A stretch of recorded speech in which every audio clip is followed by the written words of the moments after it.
Знакомые продавцы – постоянные покупатели. Здесь своя не только продукция. С 2013 года, сколько существует ярмарка, многие успели найти друг друга. Я хожу к ним уже несколько лет. Все свежее, все хорошее, отборное, хорошее обращение продавцов. Продукция со своих огородов, люди сами выращивают, наверное, меньше там нитратов, и потом все свеженькое. Даже в самом многочисленном медовом ряду никакой конкуренции, дружба. Пасечники говорят, покупателей на всех хватает. С продукцией тоже проблем нет. Пчелы в этом году потрудились на славу. В этом году вообще хороший урожай. Если с тем годом сравнивать, в том году лето дождливое было, взятки такие были слабенькие. В этом году, не скажу, что супер хорошо, но неплохо, не хорошо, нормально. Когда урожай снимаешь, то есть по объему, сколько семья наносила, видно же все равно в среднем, то есть берешь в целом сильную семью, не слабую, уже видно, то есть, что мед есть. Тяжелее грибникам и ягодникам. Своими дарами лес пока не радует. Наталья Дмитриева из Маджи говорит, для них собирают даже деревенские. Но дикоросов все равно недостаточно. Брусника начало, но очень мало. На барах все сухо, грибов нету. Так, одиночки выходят чуть-чуть и все. Лисички вот в этом году очень много лисичек было. С недавних пор вместе с сельхозпроизводителями свой урожай на ярмарке представляют и пенсионеры. Их больше десятка. Пожилым дачникам достаточно сдать в Минсельхоз ряд документов.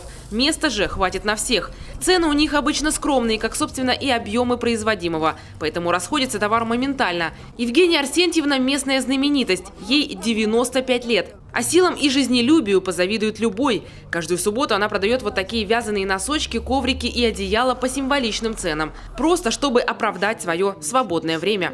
Пенсионеру-то дома скучно сидеть так просто. Говорит, отдыхайте. Ну как это отдыхай? Ну ложись на кровати и лежи, да? Нет же. Надо работать.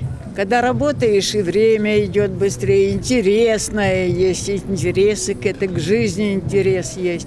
Место прописки эти цветные палатки меняли не раз. Торговля велась и на Стефановской площади, под часами у бассейна и, наконец, на центральном рынке. В последней точке, к слову, привыкали долго и аграрии, и сыктывкарцы. Уже привыкли, честно говоря, уже привыкли, поэтому я считаю, что нормально здесь уже. Просто людей надо больше привлекать еще сюда, больше рекламы делать. Сейчас, после летнего затишья, ярмарка только набирает обороты. После уборки урожая народу прибавится, а с окончанием дачного сезона больше станет и покупателей. К тому же в минувшее воскресенье заработала дополнительная торговая площадка возле главной площади республики. Очень удобно. Знакомые продавцы торгуют, очень много продукции. Место удобное. Особенно сейчас кончится дачный сезон. Здесь проходимость хорошая, народу много ходит. А 22 сентября здесь же пройдет главная сельхозярмарка года – урожай 2018. Организаторы ожидают больше 100 участников, которые представят лучшие продукты, произведенные в разных уголках Коми. Таисия Жакова, Вячеслав Беспалов, телеканал Юрган, Сыктывкар.